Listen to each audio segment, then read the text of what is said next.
Ćao svima, ja sam Nemanja. Dragi gledalci, sa mnom je Milica iz benda Deer in the Headlights. Uradit ćemo kratki intervju. Dakle, prvo pitanje je kako je prošla turneja?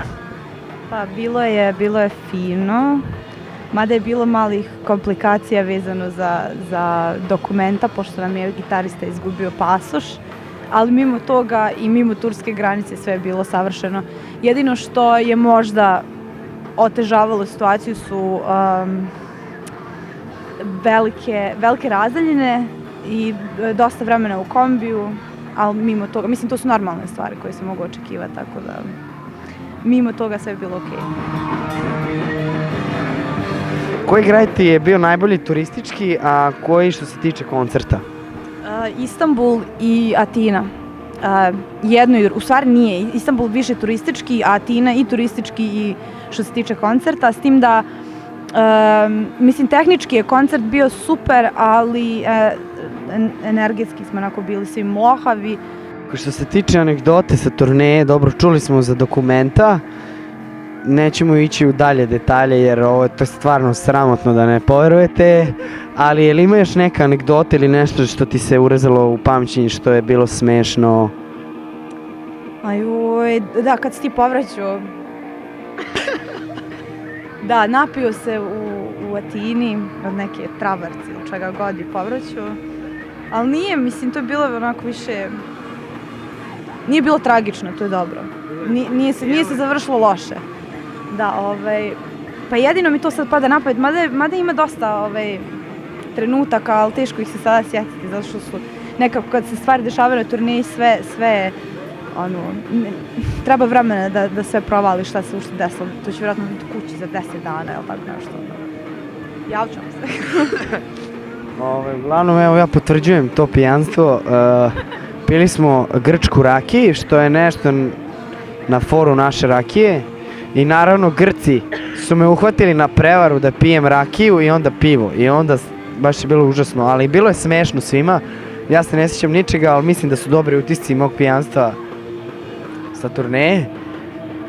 Sljedeće pitanje je šta ti najviše prija na turneji, a šta ti najviše smeta? Putovanja najviše prijaju, naravno, i upoznavanje novih kultura i ljudi, a najviše smeta nedostatak kreveta, tuša i tuša.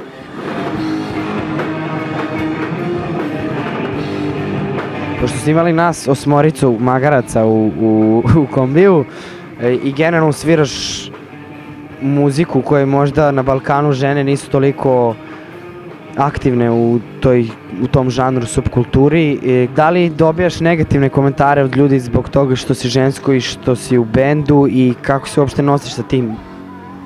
Najgora sa to zapravo nema nikakve veze sa muzikom, to ima veze sa čitavim društvom i sa čitavom, mislim, sigurno je da je potreban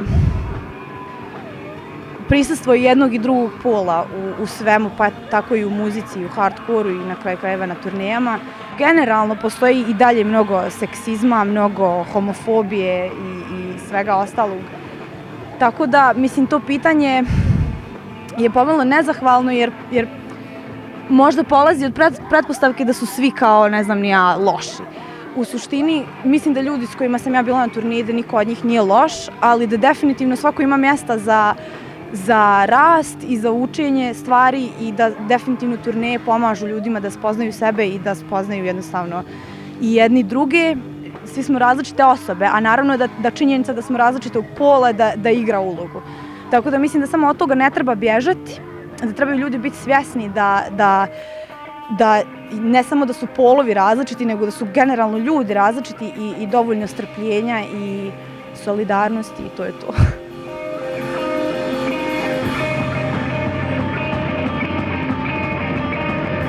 Milice, da li možeš da nam kažeš da li je teško bendovima sa Balkana da idu na turneju i šta je možda razlog zašto ne mogu da odu na turneju i da nam kažeš nešto o hardcore punk sceni u Bosni i šta se dešava tamo?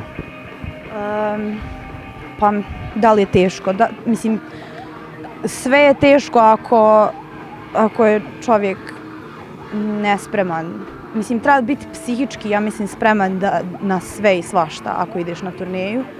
Svi ljudi koji su u ovoj subkulturi su jednostavno navikli da se na turneje ide tako nekako gerilski, da ideš i da nemaš pojma šta te čeka i da se nadaš najboljem, da se nadaš nekom komadu kreveta i ne znam ja, eventualno tušu ili tako nešto. Postoji definitivno poteškoća i sad mislim da nije uopšte pitanje da li imaju sredstava, nego da li imaju volje. Zašto mislim da većina ljudi misli, to jest očekuje neki tretman možda poseban. Sad što se tiče scene u Bosni i u Srbiji, za Srbiju definitivno znam da je plodnija što se tiče bendova i muzike. Bosna, mislim da ima dosta bendova za koje ljudi ne znaju, čak i ni ja vjerovatno, tako da najveći problem zapravo zbog kojih se scena ne razvija i zbog kojeg ljudi ne sviraju, ne znaju za bendove, je što nema mjesta gdje bi se te stvari dešavale.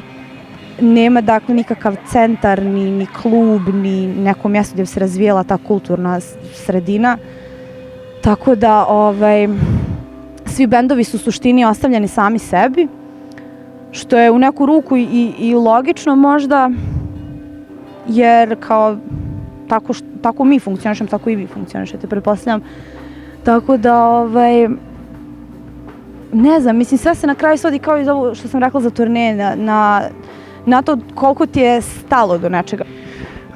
Ovo što je Milica rekla, sve stoji, ali bukvalno vam samo treba volja, trud i rad da bi otišli na turneju. Dakle, ni njoj, ni meni turneja nije pala sa neba. Znači, okej, imamo mi članove u bendu koji se možda više cimaju, ali odlazak na turneju je simbioza svih članova benda, svi se trude na svom polju i svi stvaraju zajednički trud i plasiraju ga i idemo na turneju. Dakle, nikome od nas turneja nije pala s neba. Naravno, teško je, treba upoznati ljude, kontakte, ali ako ne odiš na koncert, ako ne upoznaš ljude iz druge zemlje koji su došli da sviraju u tvom gradu, nećeš ni ostvariti kontakt.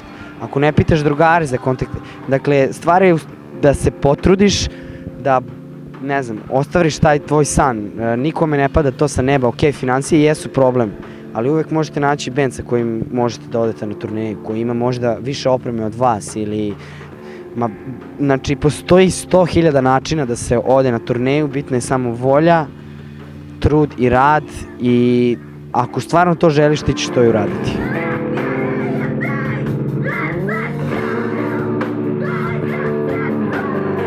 Šta te inspirisalo da kreneš da se baviš muzikom i šta te inspirisalo da budeš u bendu i šta te to i dalje drži da budeš u bendu i da se baviš muzikom?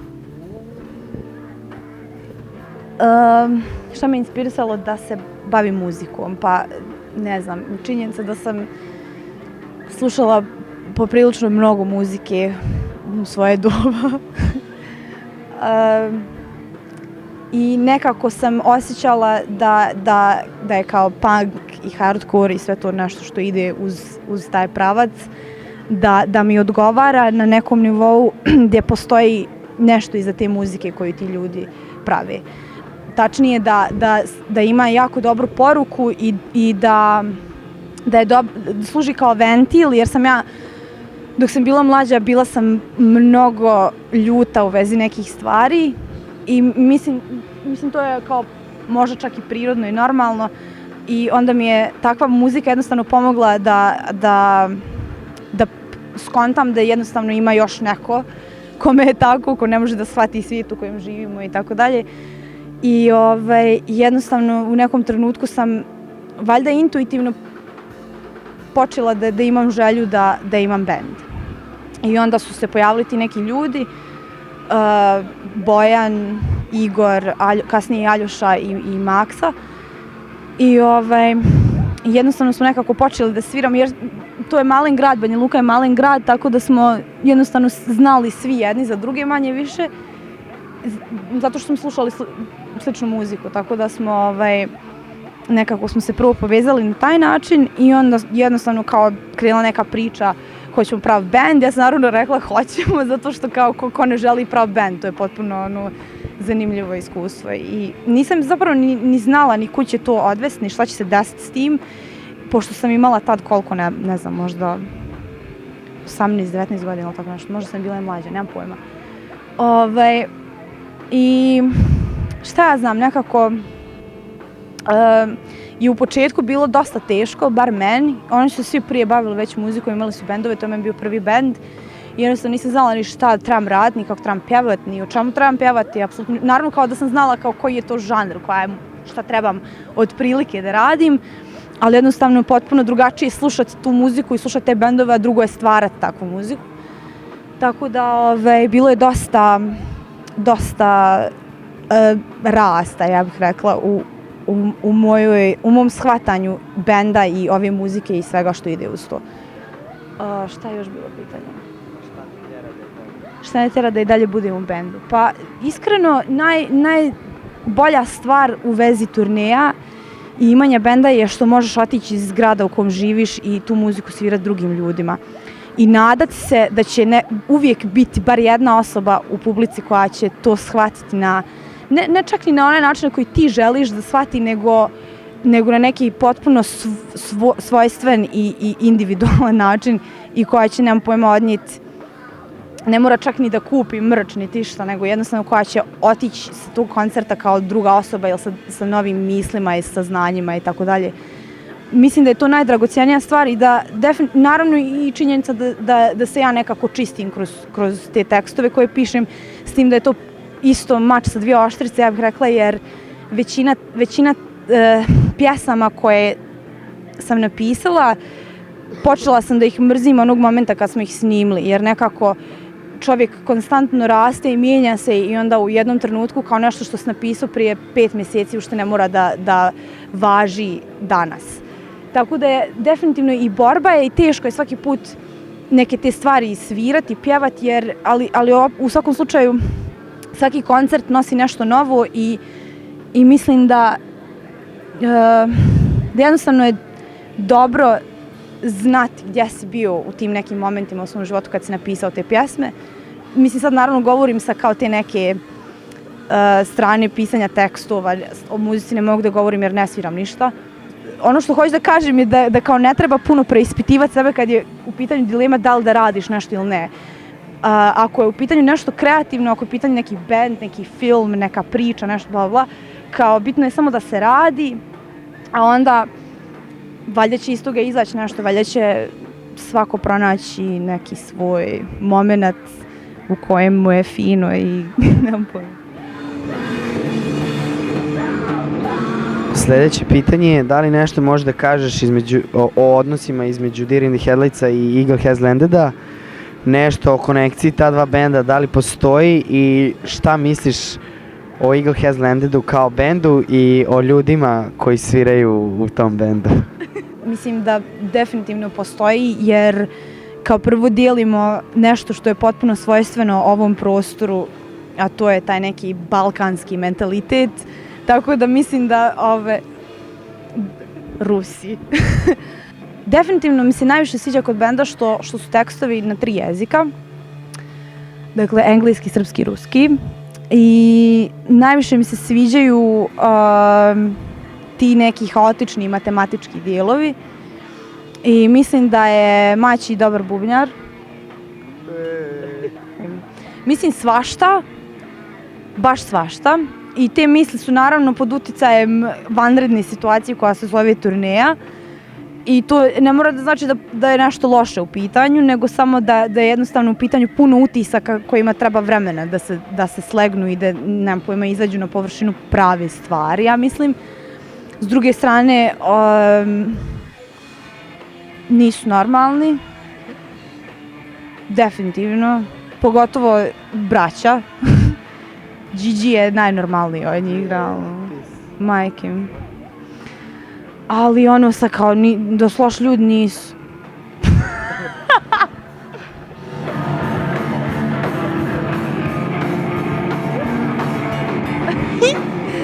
Ovako, u nedostatku vremena da smislim nešto bolje, reći ću 3, možda 3 ili 2 izvođača koji potpuno nemaju veze sa ovim što radim, koji možda čak i nisu omiljeni, ali definitivno mislim da su kvalitetni i povremeno ih slušam. Prvi je Božo Vrećo iz Bosne i Hercegovine. Pjeva sevdalinke. Ja inače ne volim sevdalinke, mislim kao nije da ih ne volim, nego kao imam 23 godine, kad sam ih mogla slušati uopšte. Tako da mi je njegova interpretacija i njegova ličnost su mi bili jako bitni. Japanska pop pjevačica Kyari Pamiju Pamiju. Nije. Da, mislim, šta ja znam, onako dosta LSD muzički spotovi, muzika koja je, ne znam, mješavina muzike za djecu iz crtića i iz videoigrica i nemam pojma. Inače njen producent je producent još jednom japanskom elektropop bendu Kapsuru, koji su isto okej. Za kraj poruka koja bi poslala svima nama. Rade što sa životu. Šalim se. Ne znaš šta kaže. Hoćeš ja umjesto tebe da kažem. Dobro, pošto smo već krenuli da pričamo i o turneji, o bendovima sa Balkana, ako imate bend i ako želite da odete na turneju, uradite to 100%, morate to da uradite jer je to najbolja stvar. Ne moraš da imaš ploču, ne moraš da imaš 7 inch, 12 inch, ne moraš da imaš kasetu ili bilo šta drugo. Idi na turneju i samo će ti se kazati. Dakle, trudite se, radite, vežbajte, snimajte, ne znam, upoznajte nove ljude, samo treba da se dešavaju takve stvari u gradovima u kojima živimo i pogotovo u zemljama u kojima živimo, jer sve počinje da odumire i ako se mi sami ne potrudimo, imamo sami sebe da pojedemo. Tako da, ako radite nešto, nastavite to da radite i budite sigurni to, vucite do kraja koliko god možete, ali vucite. Ako ste krenuli, idite do kraja, nema nazad. Hvala vama.